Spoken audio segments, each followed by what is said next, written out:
In the name of God, the gracious, the merciful, we give him praise and thanks for his mercy and his goodness to the human family. If all the trees upon the earth were pens to write with, and if all the oceans were ink, and then another 7 oceans to add to its supply, the writing would still not be enough to explain the glory of God, for he's the exalted, all-powerful, all-wise. We confide in no other in our time of need, and we praise no other in our good fortune. And even if I live to be 1,000, it still would not be enough to thank God for his many blessings and gifts. I greet you all in words of peace. Assalamu alaikum. That simply means peace unto you, no matter what your system of knowledge or spiritual background is. It simply means peace unto you, to the whole human family. So again, this is Brother Shareef with the Hour of Power. Go to Hour of Power, Shareef Hamid, subscribe and share the channel. Subscribe and share the channel. And I greatly appreciate those who continue to support the channel and subscribe and share the messages to like minds, so we can lift the mind, body, and soul of our people. So today's message is Brother Shareef honoring, remembering, and commemorating the Earthday. The Earthday, not so much the birthday, but the Earthday of Sidney Howard, who is my father, rest in peace, and the Most Honorable Elijah Muhamm. 2 men who are connected, at least in my life and in my life experiences. They're connected. First, they're connected because they obviously, well, many people don't know, they share the same birthday. In a few days coming up, October the 7th will be would have been my father's Earthday if he was still here, and Elijah Muhammad's birthday is also, Earthday is also on October the 7th. So I'm honoring, commemorating, and remembering both of those men, because both of those men has had a huge impact and influence on my life. So basically that's what today's message is about, me honoring and commemorating them. If you just take a few minutes of your time to listen, maybe you'll learn something from it. But it's my life experience, because some people ask me, you know, how I got where I am, or came to where I am in the spiritual realm. Both of those men had a great deal to do with that. So out of respect and honor for them, I just want to tell the listening audience about my interaction and my in the influence, because I never interacted with the Most Honorable Elijah Muhamm, because he passed, or some people say he departed in 1975. I was just 2 years old.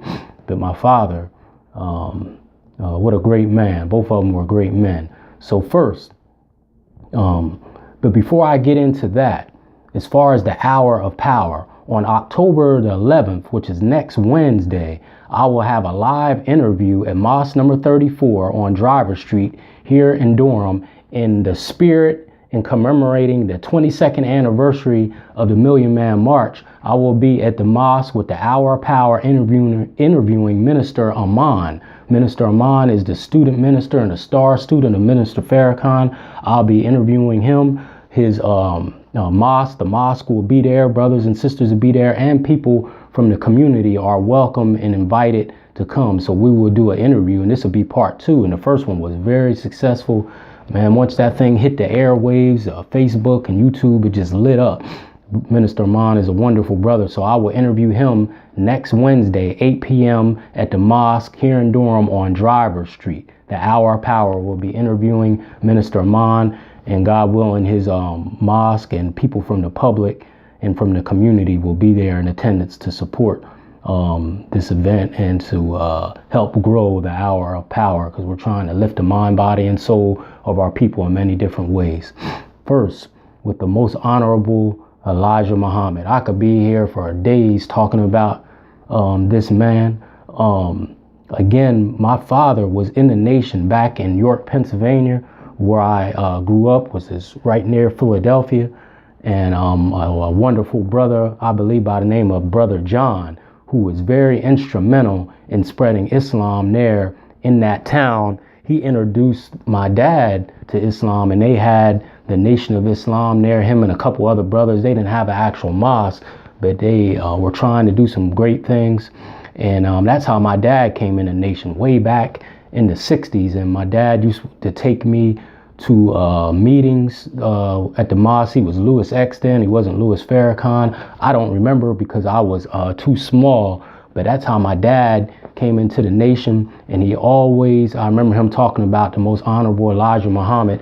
And he actually got this book from Elijah Muhamm. It is the original copy of Message to the Black Man. If you see Message to the Black Man now, it is a picture of Elijah Muhamm on the front, and it's a black glossy book. This is one of the original copies, and this is dated 1963. That's when my dad got this book, directly or indirectly from the Most Honorable Elijah Muhamm. This man, who's so to speak, the co-founder of the Nation of Islam back in the 30s, he raised black people up. They were in the mud, so to speak, didn't know who they were, just 60 some years out of slavery. Because remember, slavery supposedly ended in 1865. So you're talking about the 1930s. That's just barely 60, 70 some years out of slavery. Can you imagine the condition of black people in America? And through his teacher, Farad Muhammad, he started spreading this message of Islam, but he tailored it towards black people, because Islam was already here in America, but it didn't have the effect on black people as it did as Elijah Muhammad introduced it. People can argue, oh, that's not true Islam and blah, blah, blah. Yeah. But we were in a bad condition. We needed something to wake us up. And even though I'm not a member of the Nation of Islam, I'm a very close friend of theirs all up and down the coast. They know me and I love them, and we support each other. So Elijah Muhammad raised people up, women prostituting, men drinking. When he was introduced to it, he was drinking. So it woke him up. And he brought people in, got them out of prison, cleaned their lives up, gave them honorable and ways to make money that was not against the law, open businesses, barbershops, restaurants, hair salons, bringing in fish, important fish and all kind of products, hair products, anything that you could think of, farms, growing their own food. I mean, and waking up our consciousness like I never seen before. I know we have Marcus Garvey, but waking us up in a way saying do for self and waking us up on a spiritual level. I never seen nothing like it. So that's the connection between my dad, and I'm gonna get to him in a couple minutes, and the Most Honorable Elijah Muhammad. Look who he raised up. A lot of people give Malcolm X all the credit, but where did he get it from? A lot of people talk about Minister Farrakhan, but where did he get it from? A lot of people praise our brother Muhammad Ali, which, by the way, Elijah Muhammad gave him that name, but where did he get it from? How are you going to separate the fruit from the tree? How are you going to separate the fruit from the tree? Dr. Khalid Muhammad, all these and many, many, Abdul Rahman, who actually brought Malcolm into the nation. All these were students of Elijah Muhammad. People who were in the Hebrew Israelite nation, a lot of them came out of the nation. The Moorish Science Temple, it's a connection there, back and forth. This man is responsible for at least waking up the consciousness of countless people. And how I directly came in contact with this man, like I said, my dad was already a part of the nation, again, back in Pennsylvania. And salute to you, Brother John, back there in York, Pennsylvania, for introducing Islam to that area of Pennsylvania. Brother John, and he has a lot of family members that can attest, and friends in that town that can attest this. So salute, brother. I got to connect with you soon. I haven't forgot about you. So that's how my dad came into the nation, through this wonderful man, the Most Honorable Elijah Muhammad. He raised up a whole nation and gave them hope, not just spiritually, but something that we can connect with, which is business-wise. Economics is power, and economics with the businesses. I just talked about that. And my dad was in the nation, but I don't remember it. So as I was going through school, my mom wanted me to go to Catholic school because where I was at, the city schools was rough, and she felt like I would receive an inferior education at public school. I don't necessarily agree with that, but that was her perception at the time. So my mom pushed for me to go to Catholic school, not so much for the theology, but for the discipline and the quality of education. And I've learned from them.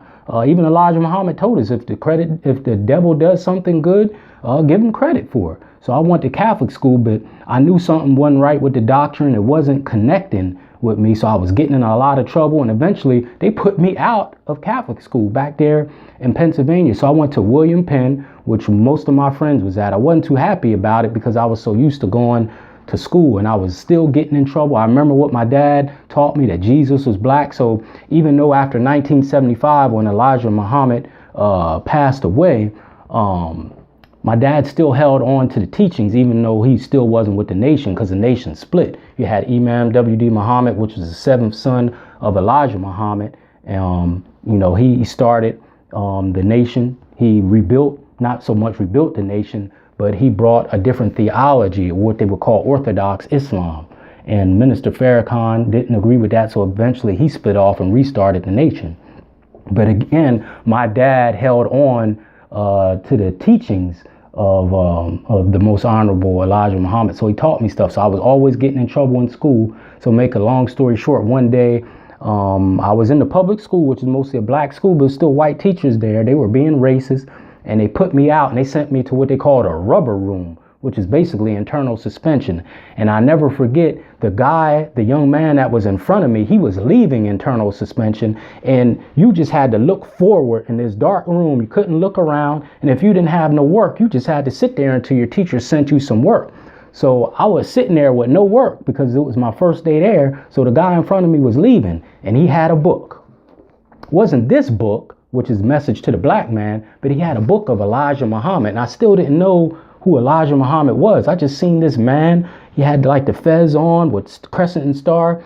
And I said, yo, man, let me borrow that book because I don't have nothing to do. And I thought I was just going to fumble through it just to, pass some time. So I started picking up the book and reading through it because I was so bored. And he had in there that the black man was the first man on the earth. I was like, what? I never heard that before. We built the pyramids. We were walking around in Africa with silk garments and picking fruit off the tree and waterfalls all throughout Africa. And we were a great people and had great civilizations. I was like, man, I never heard of this stuff before. Ain't teaches this stuff in school. And remember, family, this is back in the 90s where we didn't have the internet at that time. You couldn't just Google something. You had to go to a library and book to get knowledge. So knowledge wasn't so accessible. So I'm like, man, this is deep. And basically that was my introduction to not only consciousness, but actually my introduction into becoming a Muslim was reading that book by the Most Honorable Elijah Muhammad. And that book just blew me away. And I can easily point back to that's when I stopped calling black women bees. That's when I tried to stop being disrespectful and honor black women. And then eventually I started going to the men's only meetings that Minister Farrakhan was having all across the country. I went to one in Baltimore at the 5th Regiment Armory in Baltimore. 10,000 black men was there. I was just absolutely blown away. And actually my dad took me there, even though he wasn't in the nation, but he remembered those days. So that is my experience with the Most Honorable Elijah Muhammad. My dad, again, was in the nation, and he held on to them teachings. And when it looked like it was a dark day, it was actually a glorious day for me because I got sent out of class. I was in the IS, or internal suspension. I came across that book and I really didn't have no intentions on reading it. I was just bored. I picked up that book and he started explaining our history, saying how great we were and how great we could be if we come back to ourselves. And that was the beginning of my journey, not only to black consciousness, but my journey to becoming a Muslim. And again, even though I never joined the nation, I'm just a Muslim. I'm not a part of any sect. That was still my introduction. And I met so many wonderful brothers and sisters in the nation. And again, I'll be interviewing one great student of Elijah Muhammad and a student of Minister Farrakhan, Minister Aman. I'll be interviewing him next week. He is a wonderful friend of mine. We respect each other and we love each other as brothers. So I don't know where I would be if it wasn't for me picking up that book and having that connection through my father with the Most Honorable Elijah Muhammad. We salute you, brother, And we will never forget your contribution to black and brown people, because Latinos have benefited from this man. Asians have benefit from, because that was his message. People say, oh, they shouldn't be in the nation. Well, that's not for you to call. That's not for you to call. I can only talk about my experience with him. And like I said, I think I'm a better family man, a better husband, a better brother, a better friend, because of the teachings of Elijah Muhammad passed down through Malcolm and now Minister Farrakhan. You can agree or disagree, but their work is undeniable. Salute to you, the Most Honorable Elijah Muhammad, and happy Earthday coming up to you in a couple days, October the 7th of this year. Now, my father, Sidney Howard, may he rest in peace. A father isn't someone that lays down with a woman, gets in between her legs, and impregnates her, then walks off. A father is someone that can take you further. The root word of father is further. Someone that can take you further emotionally, educationally, spiritually. That is a father. Someone that can take you further in them realms of life. Educationally, spiritually, emotionally. And my dad did all that and more. Sidney Howard, who passed away 13 years ago, but it seems like it was just yesterday. The shock of the hour when I learned that he was gone. But I didn't have a guilty conscience, because me and my dad had a wonderful relationship. I was just with him the day before that he passed, and something told me to go and visit him. We used to have lunch together at the hospital where he used to work back there. He used to work there at the hospital back there in Pennsylvania, and we would meet for lunch. And this day I had off because I had a speech to give later, and I was just going to lay in the bed, but a funny feeling was in my stomach. And it took all I had to get up because I was so tired, and I had only had a couple hours to speak, but something told me to go visit him. We sat there. I said, "You doing all right?" And he said, "Yeah, I'm fine." And the very next day I got the call from his wife that he was getting ready to mow the lawn, and he had passed away, get ready to mow the lawn. But my dad was a great man. I don't know where I would be without him. And brothers, for the love of God, don't leave your children. Do not leave your children. No matter what your relationship is or isn't with their mother, do not leave your children. I would prefer that we would have a strong family unit, and whatever differences you have with your mate or your wife, these things happen, that we stay together. Like Al Green said, let's stay together. But, you know, God permits divorce or breakup. These things happen, but you can't break up or divorce from your children. These children need us more than ever. This society has plans and plots for us to fail. It's designed for us to fail. Just look at the prison system. Look how the education system is failing. But none of those tricks would work if that father is there. Don't leave these sisters. I somehow got backed into coaching soccer. I know absolutely nothing about soccer, but just giving you an example, when I'm at these different events, I see these mothers there.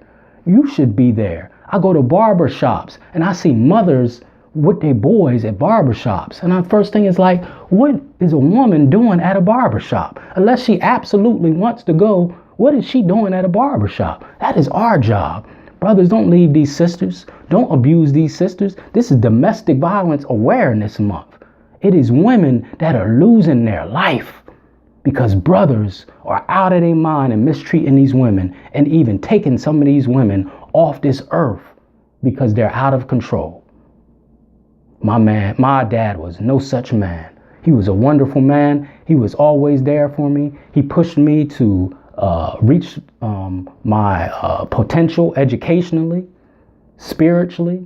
Like I said, he introduced me inadvertently really to Islam, right? But he was there for me. And even though he left, me and him were still good friends, meaning left Islam. He actually became a pastor, but we were still good friends, and he respected my decision to become a Muslim. And he was always there for me. And even when him and my mom separated, which was a very devastating point in my life, anyone that's experienced that, when they could actually comprehend what was going on, I was only 16 years old. And that was a very trying time for me. Most people go with their mother. I wouldn't stay with my father. Someone that could take me further educationally, spiritually, and emotionally. I went and stayed with him. And those were some of the most formative years of my life. We bonded even closer. He taught me how to be a man. He taught me how to respect women and how to get up off of my behind and go to work. And when I used to think he was the most just meanest person in the world, I am still benefiting from the discipline that he gave me in my life when I was a young man. And I don't know where I would be without him. I'd probably be in jail, dead, on drugs, alcoholic. I don't know. Some people look and say, oh, Brother Shareef, you do this, this, and that. First, all the glory goes to the Most High, one and only God for that. But he put my dad in my life to help me and people like the Most Honorable Elijah Muhamm. Yes, so I thank God for my dad because I don't know where I would be without him. He took me further, educationally, spiritually, and emotionally. And he had a balance of discipline and reward. And finishing out, just to show you the wisdom and the love this man had to help me, at least to get to where I am. I don't have a bunch of houses and a bunch of cars and all that, but I got something here and here that no one can take from me. And I wouldn't have it if first it wasn't for God, and if it wasn't for God putting these men, mainly my father, in my life. A balance of discipline and reward. And then I'll be finished. An example I'm gonna give you. One time I was with a good friend of mine back in Pennsylvania. I don't think he minds saying his name, but my good friend Ed, who's a good friend of mine, we were getting ready to go up in an area called the Jungle. And we had stopped somewhere and we had got some alcohol. We were underage and I had one of these long trench coats on and I put it in my jacket. And 5-0 as we call them, or Satan, the cops, they pulled me over. Not pulled me over because we were walking. They didn't have nothing better to do. They stopped us and they let Ed go because he didn't have nothing on me. He pulled open my jacket and I had that alcohol on me. You know, they took me downtown. Took me downtown for possession of alcohol, and I was a minor, all this stuff. And I was just shaking like a leaf. They said, we're going to have your dad, come get you because you're a minor. And they called him from work. And I'm like, oh, my goodness, my life is over with. He's going to kill me. All right. So he comes down there and they give me a fine and they release me in my dad's custody. And that seemed like the longest ride home. They picked me up from the police station downtown. My dad did. And we're going back to the apartment because, I stayed with my dad after my mom and dad divorced. And I'm like, my life is over with. He is going to kill me. So he says, sit down in this tone. And I said, the wrath is about to come. This is it. He's going to kill me. In this tone, this is exactly what my dad said to me. He said, you see, you got this $150 fine, right? I said, yes. He said, you're going to pay this fine. He said, I'm not paying this fine for you. And he said, they called me from work. So that took time from me from work. He said, don't embarrass me like this no more. He said, so we're clear. You're going to pay the fine and don't embarrass me like this anymore. He said, do you understand? I said, yes. I said, uh-oh, here comes the beating. He said, all right, what do you want for dinner? I'm looking around like, is that it? Is that it? He said, yeah, what you want for dinner? Well, he said, I can make you some steak, some hamburgers. And he was good at making steak and baked potato. That was like one of his favorite meals he would make for me. And I'm like, is that it? And I said, I'll take the steak and baked potato. He said, all right, wash your hands and stuff. We're going to sit down and break bread. And I'm like, is that it? But that's the wisdom that he showed me. He did like a reverse psychology on me. Here I'm thinking he's going to bring the gauntlet down. He kept it short and sweet. And if you look at what we call the sunnah of the prophet, sunnah is a way. The prophets, when people would come to them, and as I'm talking about prophets like Noah, Abraham, Muhammad, when people would come to them and ask them for answers, they wouldn't give some long dissertation. They would be right to the point. But that's what my dad did, a balance of discipline and reward. He didn't bring the gauntlet down on me because he knew I wasn't known for getting in trouble. So he used reverse psychology on me. He went right to the point. He said, you're going to pay this fine. He said, and don't embarrass me like this anymore. He said, I had to leave work to come get your behind. He said, don't embarrass me like this anymore. And do you know from that point forward, for him using that master psychology on me, I never got in trouble before. I'm not saying I never did anything wrong before, but I never got in trouble before. And to this day, I'm almost 45 years old. I have a clean record with the law. because of my father. I kept my promise to him. My dad's been gone 13 years and I have never gotten in trouble with the law. Doesn't mean I haven't done anything, but the Most High must have been protecting me because I have never been in trouble with the law. I wouldn't be able to have the job that I have. I work with children.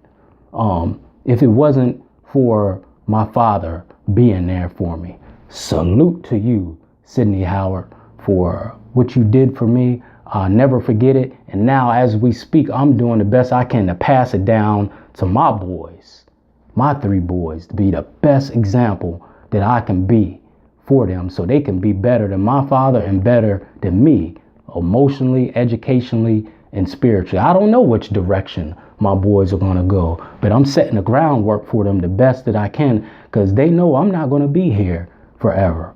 I want them to take this channel over one day to lift the mind, body, and soul of our people if it continues to grow the way I hope it is and the way I think it will be and the potential I think it has. Because it's not a religious channel. It's a social awareness channel to make people socially aware and to bring up social issues to lift the mind, body, and soul of our people. Man, I could go on and on and on about my father, Sidney Howard. May you rest in peace.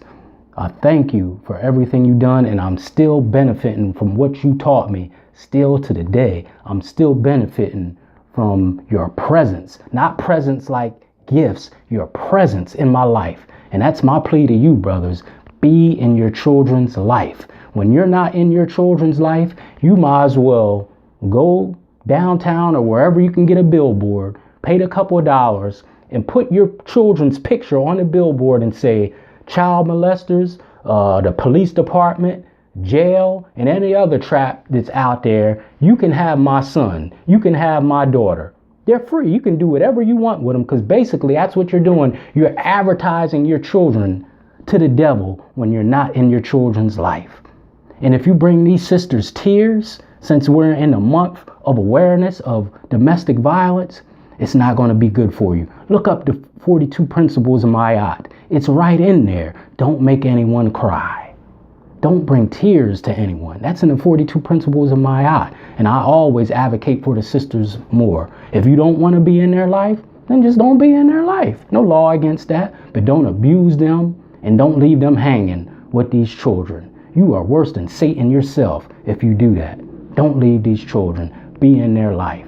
I thank God for the Most Honorable Elijah Muhamm for raising up the consciousness of black people. You may not agree with his religious ideology, but it is no doubt that he raised the mind, body, and soul of our people, and people are still benefiting from. And we're going to talk about it next week at the mosque with Minister Aman. So I thank you, the Most Honorable Elijah Muhamm, for your contribution to our people, business-wise, and doing for self and waking up our consciousness. I am a direct witness bearer to that, and I'm not even a member of the nation, but I love my brothers and sisters from the nation. I thank you, Sidney Howard, for being there for me. I think about you every day, and I wouldn't be where I am without you, and there's not a day that goes by that I don't benefit somehow, some way from what you taught me. And I'm striving now to be half of the father to my boys that you were to me. So this is the Hour of Power with Brother Shareef. Again, this message is called honoring, remembering, and commemorating Sidney Howard, my father, and the Most Honorable Elijah Muhamm on their Earthday in just a few days, October the 7th.